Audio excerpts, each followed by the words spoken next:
The U.S. is facing major disruptions as import volumes plummet, tariffs tighten, and consumer prices rise. Will favorite consumer products disappear from shelves next month?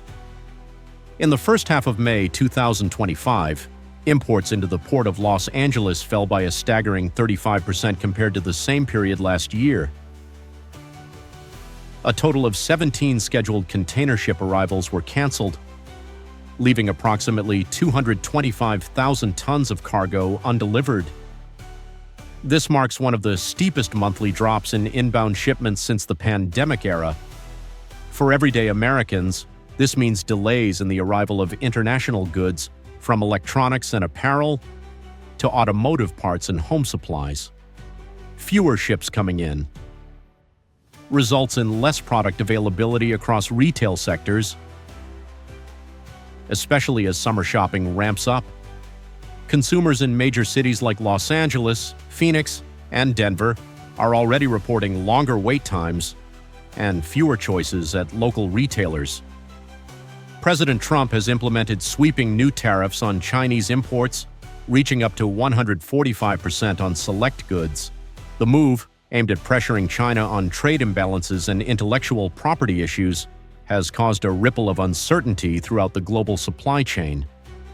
Many U.S.-based importers have either canceled or postponed orders, unsure whether to absorb the cost or pass it to consumers. While a temporary 90-day agreement has been reached to scale tariffs down to 30%, analysts argue the window is too short to rebuild the fractured logistics network. Thousands of containers now sit in limbo, either stuck overseas or redirected to alternative ports. This unpredictability is driving up storage costs, shipment times, and product sourcing efforts. For U.S. families and small businesses, this means not just higher prices, but unpredictable delivery timelines. Retailers and manufacturers who rely on just-in-time inventory are scrambling to adapt, leading to thinner product variety and limited restocks, especially in electronics and home goods. Economists warn that for every 1% drop in import container volume, approximately 2,800 jobs are put at risk in Southern California. With imports down 35%, that could translate to nearly 100,000 direct job losses across port-related industries. Among the most vulnerable are longshore workers, truck drivers, warehouse staff, and thousands of small business owners whose operations depend on the steady flow of imports. Many of these jobs are concentrated in communities already struggling with inflation and rising living costs. Local governments are bracing for increased unemployment claims and reduced tax revenue, while workers face uncertainty about wages, hours, and job security in the months ahead. Major U.S. retailers, like Walmart and Target, have issued warnings about looming price increases and limited product availability due to delayed shipments and rising import costs. Consumers may find it harder to locate staple items such as household goods, electronics, and imported food products, especially as the back-to-school and holiday shopping seasons approach. Some brands are being replaced with less familiar alternatives or removed from shelves entirely. For many households, this could mean adjusting spending habits, delaying purchases, or paying more for the same goods. The impact is likely to be felt most acutely in low to middle income communities, where even modest price hikes can squeeze already tight budgets. Former President Donald Trump publicly urged Walmart to absorb tariffs instead of raising prices. Will America's biggest retailer follow the demand or pass the burden to everyday shoppers? In a surprising social media post, former President Trump directly called on Walmart to eat the tariffs tied to his trade policies. Writing on Truth Social, Trump stated, "Between Walmart and China, they should eat the tariffs and not charge valued customers anything. I'll be watching."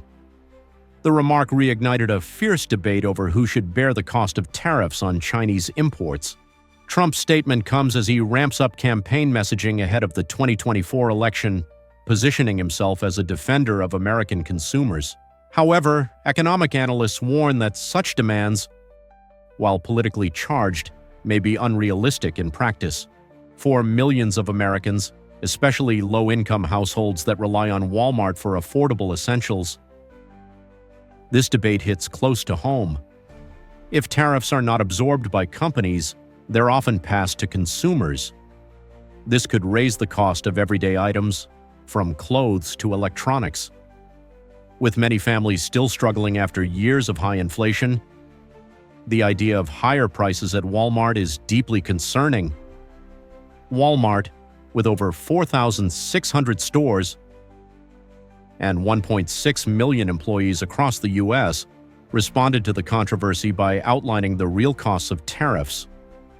According to company officials, nearly one-third of Walmart's inventory is directly impacted by the Trump-era tariffs, with rates ranging between 10% and 30%.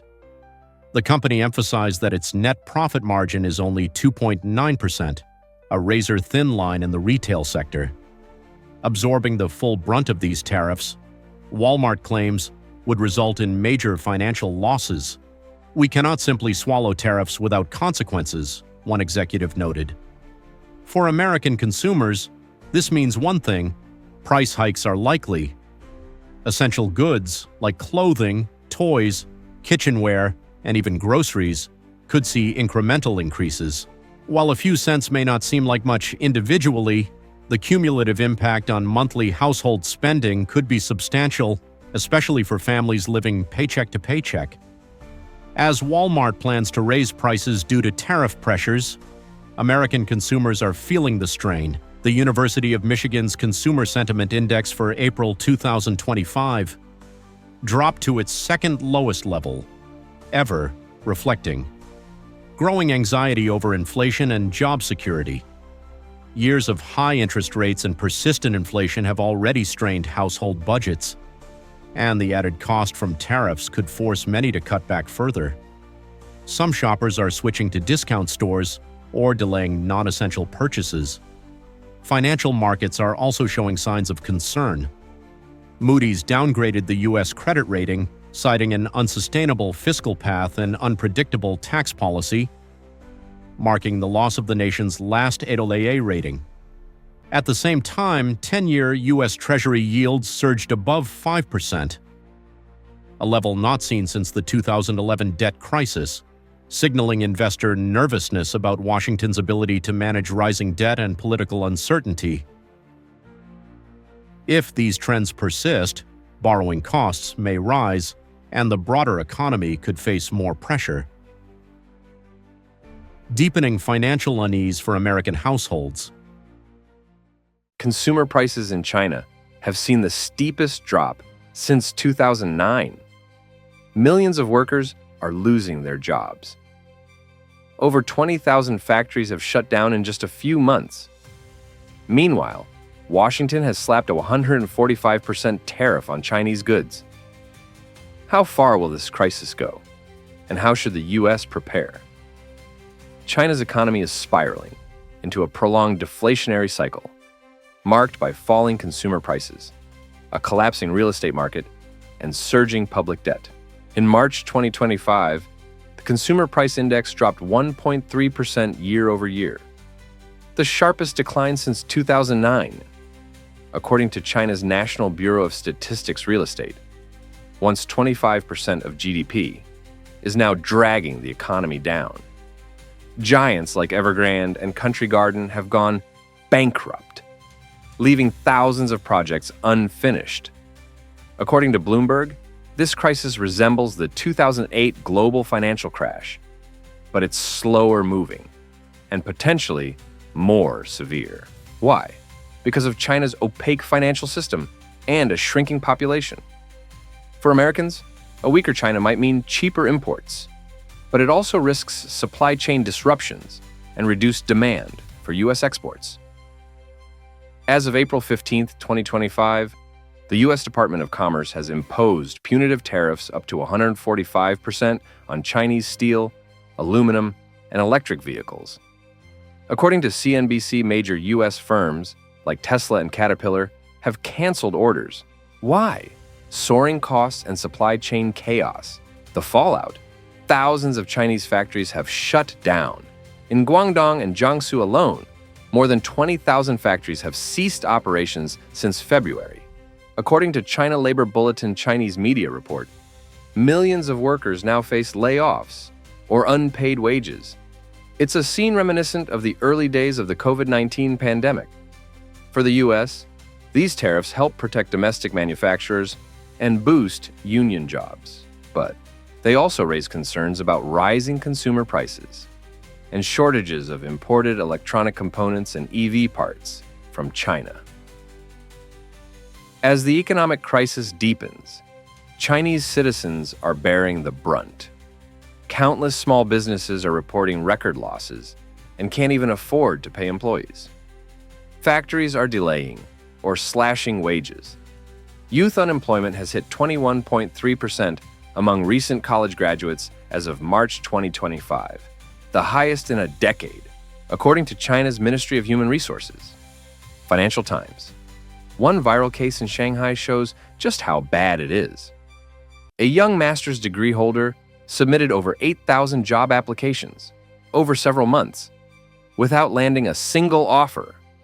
It's a stark reminder of the mismatch between academic training and real-world hiring needs. As unemployment rises and household incomes fall, U.S. economists are warning there's a real risk of social unrest in China, and that could shake global markets and rattle investor confidence across emerging Asian economies. In early April 2025, China announced it would suspend all new Boeing aircraft purchases, citing national security concerns. But Chinese leaders are still flying on Boeing 747s during state visits. That contradiction has sparked backlash from U.S. lawmakers, calling it hypocritical, renewing accusations of trade law violations and intellectual property theft. The Biden administration has vowed to tighten WTO enforcement and says if China wants to keep trading with the U.S., it must play fair. Analysts warn, if tensions escalate, the global aviation and tech sectors could face serious disruptions. As the two economic powers remain deeply tied in global supply chains. Canada is severing vital ties with the United States from energy and security to politics. What is happening after the statement? Canada is the 51st state. And why are citizens calling for national self-defense? Manitoba Hydro, one of Canada's major energy providers, has terminated 2 electricity export contracts to the United States equivalent to 500 megawatts per day. Following former President Donald Trump's announcement of a 25% tariff on Canadian energy and goods, the redirected power will now serve domestic regions such as Nunavut, Saskatchewan, and Ontario. The Manitoba provincial government stated this move is part of an effort to reclaim energy sovereignty amid ongoing trade dependence on the U.S. However, the decision may leave Manitoba Hydro facing up to CAD $25 billion in debt, prompting the company to propose an 11% electricity rate increase, starting in 2026 to offset revenue. Losses residents in Manitoba and Ontario may face increased financial pressure as electricity prices rise during a time of climbing living costs. The exit from the U.S. energy market also presents long-term questions for Canada regarding energy security and export diversification.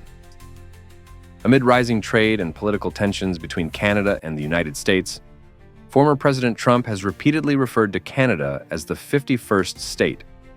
This rhetoric has raised concerns about bilateral relations and Canada's national security. Canadian Prime Minister Mark Carney publicly rejected President Trump's remarks, emphasizing the importance of defending Canada's sovereignty and independence. He also called for increased defense spending and reduced reliance on the U.S. in security matters. Both the Liberal and Conservative parties have expressed support for strengthening national defense and diversifying international partnerships. In Canada's Parliament, some members question whether NATO would intervene in the event of a conflict between Canada and the U.S. Under Article 5 of the North Atlantic Treaty, NATO responds only when a member is attacked by an external force. As such, a dispute between two NATO members may not prompt intervention, raising concerns about Canada's independent defense capabilities. Many Canadians have expressed anxiety about the future of the country and its relationship with the United States. Citizens are urging the government to strengthen ties with other international partners and invest in national defense to safeguard sovereignty and security. Canadians are increasingly aware of the need to reduce dependence on the United States and strengthen national autonomy. U.S. tariff policies and controversial statements by President Trump have fueled a wave of nationalism and a call for broader international engagement. A survey by Angus Reid found that 91% of Canadians support reducing reliance on the U.S., while 90% oppose the idea of Canada becoming the 51st state. In response, many citizens have joined Buy Canadian campaigns, boycotted American products, and canceled travel to the U.S. apps like MapleScan. And Buy Canadian have grown in popularity, helping consumers identify local products. On the political front, Canadian parties are advocating for increased defense spending and stronger relations with international partners. However, efforts to diversify markets and reduce U.S. dependence face several challenges, including high defense costs and geographic distance from alternative trade partners. The ongoing U.S.-China trade war is escalating, with bold moves from both sides.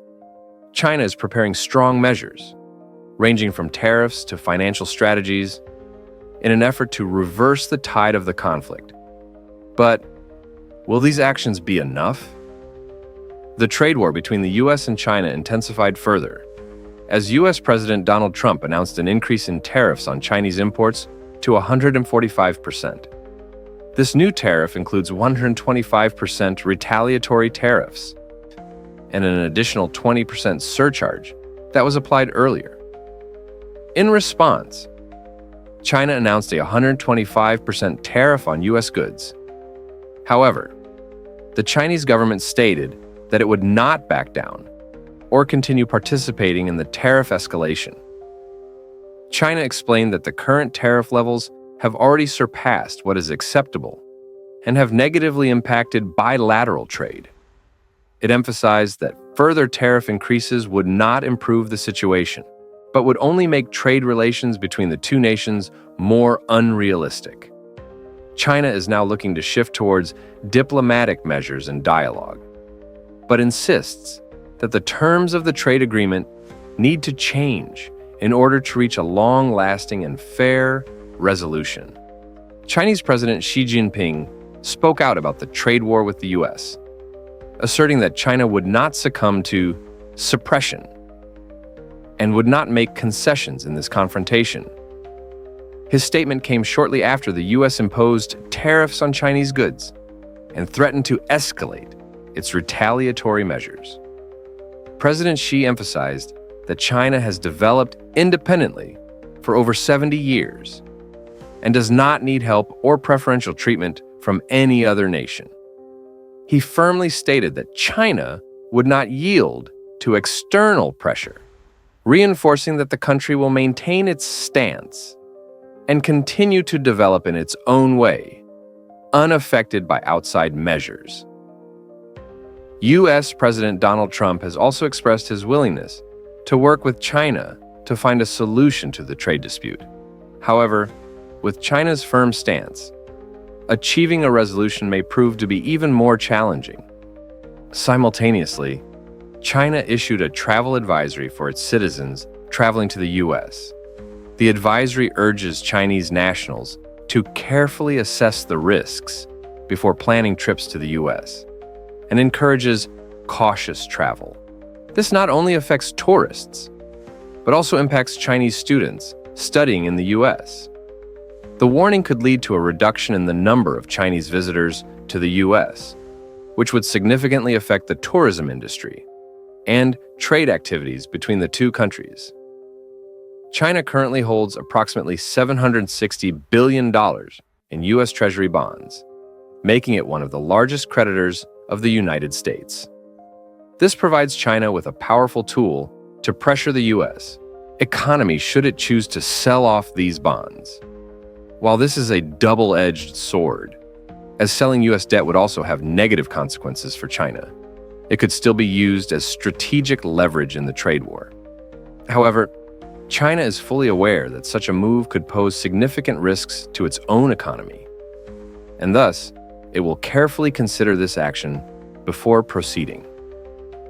The outcome of this escalating trade conflict remains uncertain, but China's firm responses and strategic preparations indicate a determination to stand its ground in the face of increasing pressure from the United States. American farmers are enduring a brutal economic fallout from trade wars with exports, collapsing production costs, soaring and no solutions in sight. Can the U.S. agriculture sector survive this disaster? Sorghum exports to China have dropped 95%. In just 2 months of 2025, U.S. sorghum exports plummeted from 1.4 million tons to just 78,000 tons compared to the previous year. China once bought 90% of U.S. sorghum, but the market has vanished almost overnight. Other major crops like soybeans, corn, and wheat are also suffering, with prices falling and stockpiles growing. This sharp decline in demand is leaving U.S. farmers with millions of tons of unsold crops in silos, significantly hurting cash flow. The lack of buyers is pushing family-owned farms to the brink of extinction, especially as prices continue to plummet with no market alternatives in sight. China has raised tariffs to over 125% on a broad range of U.S. agricultural products, including soybeans, pork, corn, cotton, and dairy. In addition, the EU has also imposed 25% tariffs on key U.S. farm exports, like soybeans and processed pork, in retaliation for U.S. steel tariffs. Countries like Brazil, Argentina, and Russia are now filling the gaps left by the U.S., signing long-term trade deals that are shifting global supply chains. Permanently, farmers are seeing their once dominant positions in global markets erode with tariffs, pricing U.S. goods out of major markets like China.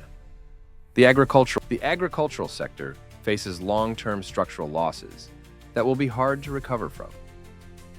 American farmers are now competing with cheaper products from other nations, leaving them vulnerable to further losses. A New York dairy farmer is facing an additional $2,200 in costs for livestock feed due to new tariffs on Canadian imports.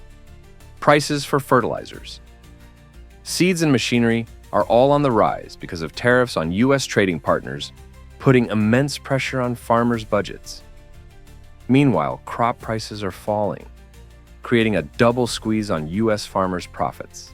The escalating costs of production are making it increasingly difficult for farmers to turn a profit.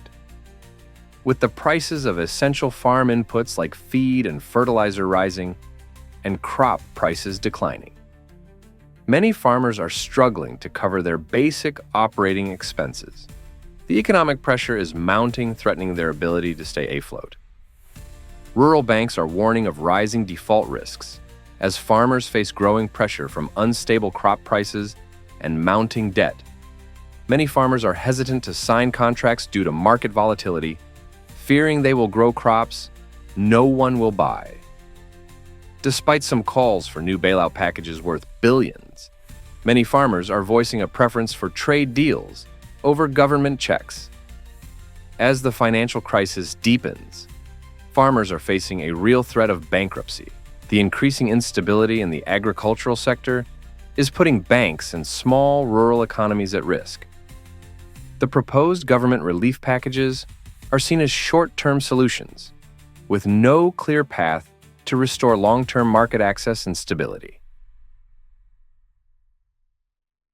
President Trump has launched a sweeping tariff offensive, triggering surging prices, market volatility, and a looming retaliation from Europe. Can American consumers weather this economic storm? On April 7, 2025, President Trump unveiled the Liberation Day tariff package, imposing a 10% tariff on all imports and higher rates on specific countries. 20% on the European Union, 46% on Vietnam, and 145% on China. The total value of goods subject to tariffs during his second term has surpassed $1 trillion and could reach $3 trillion if fully implemented. Prices of food, medicine, and electronics have soared, a poll by AP.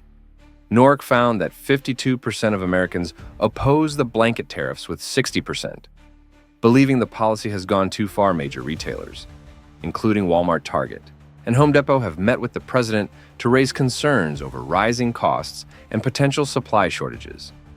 U.S. factories are facing higher input costs due to reliance on parts from the EU, which could lead to wage cuts or layoffs. A 24% tariff on Japanese goods has delayed shipments of the Nintendo Switch 2, crashing pre-order systems on major retail sites like Target and Best Buy. European Commission President Ursula von der Leyen declared that all measures are on the table in response to U.S. tariffs. The EU is preparing to impose tariffs on $28 billion worth of American goods, including automobiles, whiskey, and agricultural products. Europe is reinforcing trade agreements with more than 76 countries, including Mercosur, Mexico, and upcoming deals with India and ASEAN, while strengthening internal market integration to reduce dependence on the U.S. American farmers face mounting export risks, especially in corn. Soybeans and beef states like Iowa, Nebraska, and Texas are expected to bear the brunt. In the beverage industry, breweries in Asheville, North Carolina, report a sharp rise in aluminum can costs due to disrupted European supply chains. U.S. financial markets have endured their worst quarter since 2022. The S&P 500 dropped 4.6%, NASDAQ fell 10.4%, and the Dow Jones slid 2.2%. Investor uncertainty over Trump's tariff policy has rattled the markets. Goldman Sachs has raised the probability of a U.S. recession to 45%, predicting the Federal Reserve will cut interest rates 3 times in 2025. Falling stock values have alarmed retirees, with heavy sell-offs reported in personal investment accounts and 401k retirement funds. Consumer sentiment is weakening. The Conference Board's March 2025 Consumer Confidence Index dropped by 11 points from the previous month. A new type of battery is drawing serious attention across the electric vehicle industry. Could this be the beginning of a new era of ultra-affordable, long-lasting, and safer electric vehicles? Contemporary Amprex technology, Co-Limited CATL. The world's leading battery manufacturer has officially unveiled its next-generation sodium-ion battery line named Naxtra. This marks a significant technological advancement in the field of energy storage. Naxtra batteries reach an energy density of 175 UHkD, the highest ever recorded for sodium-ion technology, and on par with current lithium iron phosphate LFP batteries. This allows electric vehicles powered by sodium-ion batteries to travel up to 500 kilometers on a single charge, making them viable for both pure electric and hybrid mode. Remarkably, these batteries can endure more than 10,000 charge-discharge cycles, far surpassing conventional lithium-ion batteries. This equates to a potential lifetime mileage of up to 4.8 million kilometers, significantly reducing battery replacement costs over a vehicle's lifespan. One of the most notable features of CATL's new sodium-ion battery is its ability to operate efficiently in extreme cold, addressing a long-standing challenge in EV performance. The battery can charge from 30% to 80% in just 30 minutes at minus 30 degrees C, and retains 93% of its usable capacity in such low temperatures. Even at minus 40 degrees C, the battery delivers enough power for a vehicle to maintain speeds of 120 km/h, even when the state of charge reads 0%. This breakthrough ensures greater reliability for EV users in cold climate regions such as Northern Europe, North America, and mountainous areas. It enhances road safety and user confidence by minimizing battery-related risks under harsh weather conditions. CATL's advanced charging technology enables the Naxtra battery to deliver 520 kilometers of driving range with just a 5-minute charge, with peak charging speeds reaching 12C, equivalent to a power rate of approximately 1,000 kilowatts, and a consistent output of over 500 kilowatt at 50% charge level. This ultra-fast charging performance significantly reduces wait times for consumers.